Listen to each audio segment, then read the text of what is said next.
भाजपा सत्तारूढ़ दल के रूप में विगत 10 वर्षों से हरियाणा में शासन कर रही है। बीजेपी इस विधानसभा चुनाव में जनता का और विशेषकर जाट समुदाय का भारी विरोध झेल रही है। यह 2024 के हरियाणा विधानसभा चुनाव का अनबुझा परंतु महत्वपूर्ण मुद्दा है। बीजेपी की सत्ता आने से पहले प्रदेश में मुख्यतः जाट समुदाय या यूं कहिए कि केवल 3 जाट परिवार ही मुख्यमंत्री पद पर काबिज रहे हैं। वो चाहे देवीलाल परिवार हो, चाहे बंसीलाल परिवार हो या अब हुड्डा परिवार हो। हरियाणा बनने के बाद अब तक 58 वर्षों में प्रदेश में 14 बार असेंबली का गठन हुआ है। यह चुनाव 15वीं विधानसभा के लिए हो रहा है। इन 58 वर्षों में हरियाणा प्रदेश में लगभग 37 वर्षों से ज्यादा समय जाट समुदाय का मुख्यमंत्री रहा है, जिनमें मुख्यतः बंसीलाल, चौटाला परिवार और अब हुड्डा परिवार रहा है। जाट समुदाय के मुख्यमंत्री के अलावा समाज के अन्य समुदाय से मुख्यमंत्री और उनका कार्यकाल इस प्रकार रहा। पंडित भगवत दयाल शर्मा ब्राह्मण केवल 143 दिन मुख्यमंत्री रहे। राव बीरेंद्र सिंह यादव समुदाय केवल 241 दिन मुख्यमंत्री रहे। बनारसी दास गुप्ता बनिया समुदाय 1 वर्ष और 150 दिन मुख्यमंत्री रहे। दोबारा केवल 51 दिन के लिए मुख्यमंत्री बने। मनोहर लाल खट्टर पंजाबी समुदाय 9 वर्ष और 138 दिन के लिए मुख्यमंत्री रहे। नायब सिंह सैनी समुदाय केवल 185 दिनों के लिए मुख्यमंत्री रहे। बीजेपी के हरियाणा में सरकार बनाने से पूर्व यदि कोई नॉन जाट मुख्यमंत्री बन जाता था तो ऐसी सरकार का कार्यकाल नगण्य होता था। नॉन जाट मुख्यमंत्री की सरकार हरियाणा में कभी भी अपने 5 वर्ष पूरे नहीं कर पाई। अब केवल 2014 में बीजेपी की पूर्ण बहुमत की सरकार बनने पर प्रदेश में किसी नॉन जाट ओबीसी ने अपने 5 वर्ष का कार्यकाल पूरा किया है। हरियाणा की राजनीतिक पटल पर यह कहावत बड़ी मशहूर है कि राज और खाज अर्थात राजपाट और खुजली केवल अपने हाथों से की हुई अच्छी लगती है। हरियाणा प्रदेश के 3 मुख्य जाट परिवार, जिसमें एक देवीलाल जी का परिवार जो चौटाला परिवार कहलाता है, दूसरा रोहतक से हुड्डा परिवार और तीसरा भिवानी से चौधरी बंसीलाल का परिवार, तीनों ही परिवार जाट समुदाय के या यूं कहिए कि हरियाणा में जाटों में सबसे बड़े और स्थापित नेता है। हरियाणा में जब जब सत्ता इन 3 परिवारों के हाथों से बाहर गई है, इन्होंने कभी भी दूसरे जाति समुदाय के लोगों को अपना राजा स्वीकार नहीं किया।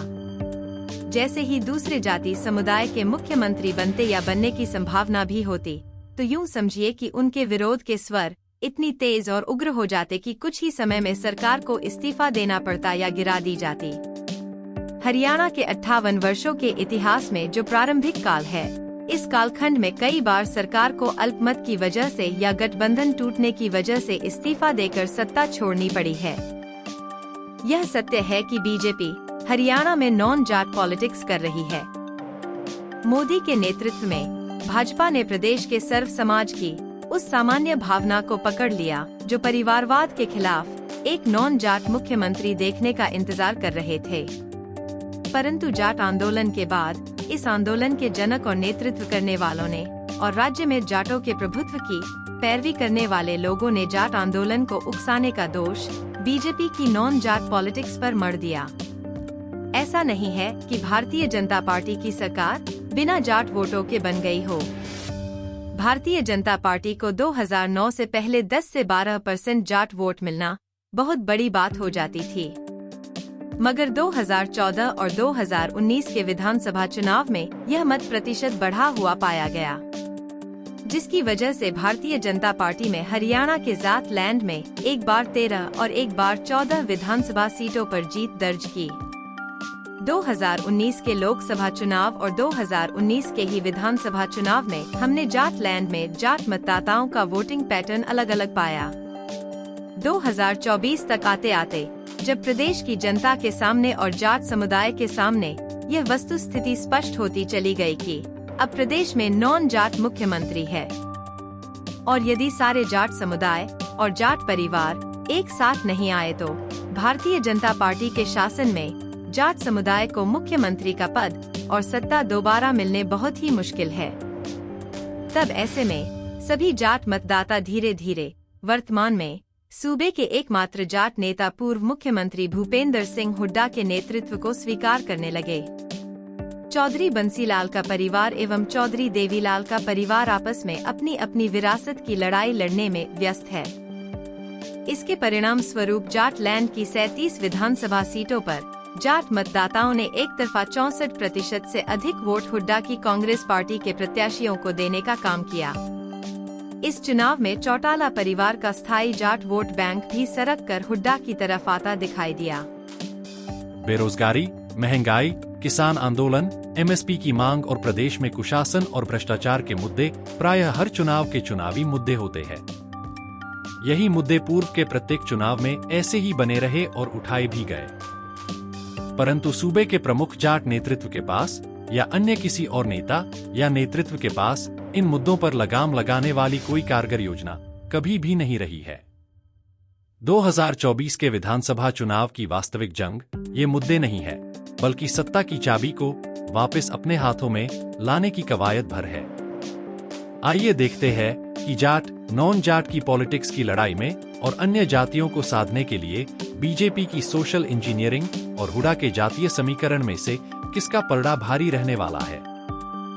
हरियाणा के प्रमुख विपक्षी दल कांग्रेस या यूं कहिए कि पूर्व मुख्यमंत्री हुड्डा ने विधानसभा चुनावों में अपनी विजय सुनिश्चित करने के लिए जाट, दलित और मुसलमान मतदाताओं पर दांव खेला है। चुनाव से पूर्व ही दलित नेता उदय भान को कांग्रेस पार्टी का प्रदेश नियुक्त कर दिया गया था। उदय भान होडल विधानसभा क्षेत्र से आते हैं। यह एक रिजर्व सीट है। इसके बाद उन्होंने जाट लैंड कही जाने वाली 37 जाट बाहुल्य सीटों पर अपना ध्यान केंद्रित किया। जाट, सिख और मुस्लिम मतदाताओं को रिझाने में कोई कसर नहीं छोड़ी है। कांग्रेस और सीपीआईएम गठबंधन ने 90 हलकों में से 37 सीटों पर इन तीनों जातियों के नेताओं को टिकट दी है। बेशक पार्टी ने पिछड़ा वर्ग वोट बैंक को साधने के लिए 20 ओबीसी चेहरों पर भी दांव लगाया है। कांग्रेस के 89 प्रत्याशियों में से 26 जाट चेहरे हैं। 2009 के बाद से हरियाणा में प्रमुख जाट परिवार, चौटाला परिवार और बंसीलाल परिवार के कमजोर होने के बाद या यूं कहिए कि पूर्व मुख्यमंत्री बंसीलाल और उनके बेटे सुरेंद्र की मृत्यु के बाद और चौटाला परिवार के कमजोर पड़ जाने से पूर्व मुख्यमंत्री हुड्डा ने स्वयं को एकमात्र जाट नेता के रूप में और मजबूत कर लिया है।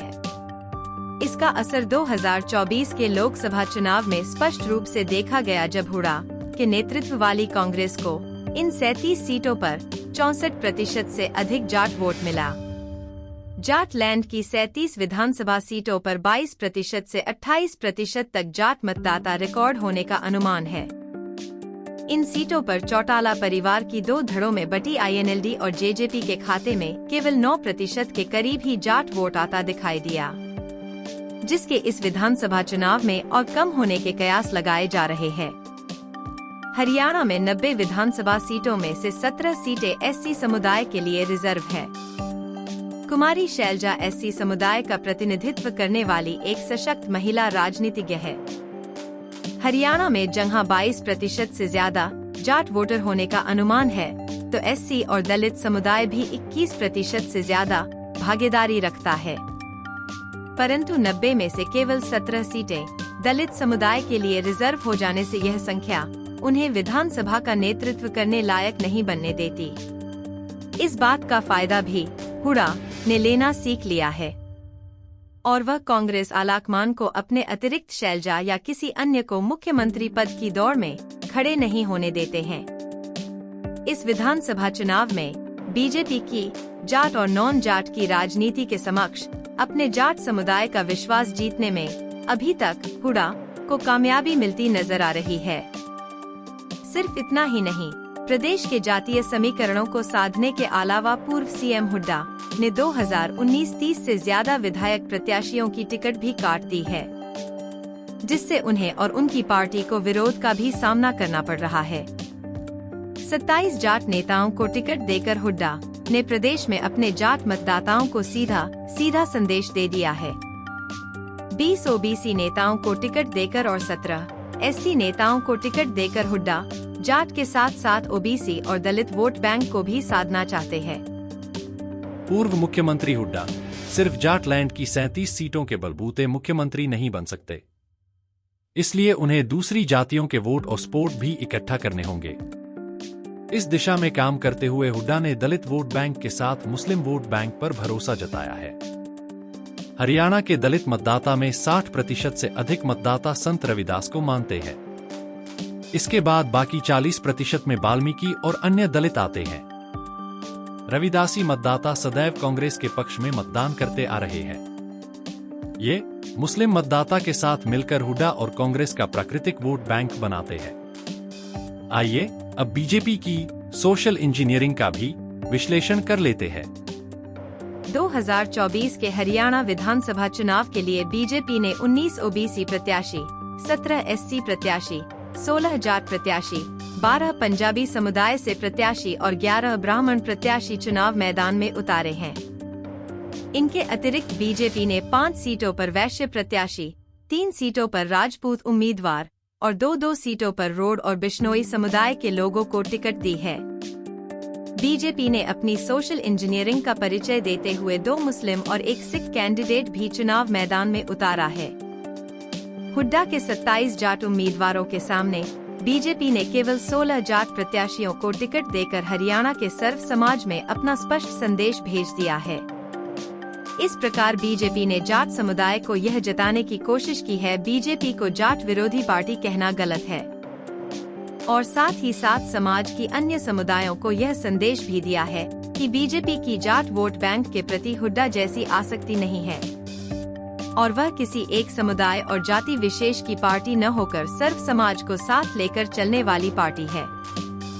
बीजेपी ने जब 2014 में खट्टर को सूबे का मुख्यमंत्री बनाया था, तब हरियाणा के किसी भी पंजाबी समुदाय के व्यक्ति ने यह नहीं सोचा था कि जाट बाहुल्य वाले राजनैतिक परिदृश्य में उनके समाज से कोई मुख्यमंत्री पद तक कभी पहुंच भी पाएगा। अब इस विश्वास को और आगे ले जाते हुए बीजेपी ने प्रदेश की जिन सीटों पर पंजाबी समुदाय का वोट अधिक है, उन विधानसभा क्षेत्रों से अपने 12 प्रत्याशी पंजाबी समुदाय से ही उतारे हैं। बीजेपी ने अपनी सोशल इंजीनियरिंग के बलबूते हरियाणा में तीसरी बार लगातार सरकार बनाने की दिशा में कदम बढ़ा दिए हैं। जहां कांग्रेस ने केवल 5 ब्राह्मण और 2 वैश्य को टिकट दी है, वहीं बीजेपी ने अपनी नॉन जाट पॉलिटिक्स की रणनीति के तहत 11 ब्राह्मण और 5 वैश्य उम्मीदवार उतारे हैं।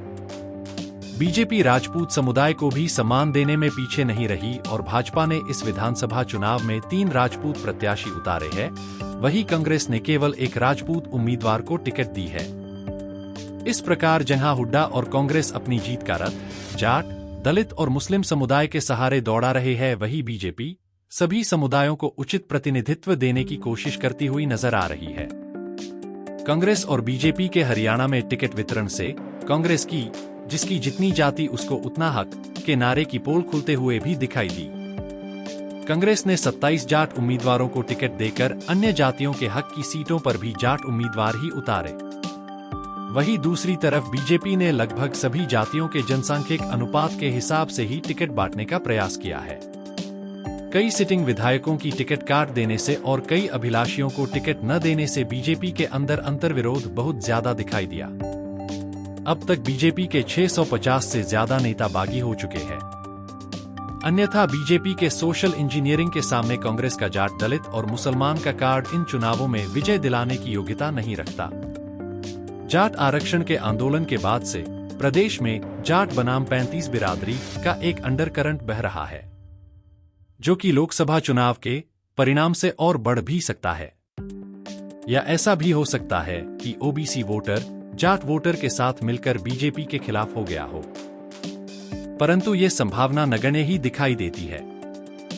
बीजेपी को लोकसभा चुनाव में 46% से ज्यादा वोट मिले तो कांग्रेस और उसके साथियों को 43% ही वोट मिले।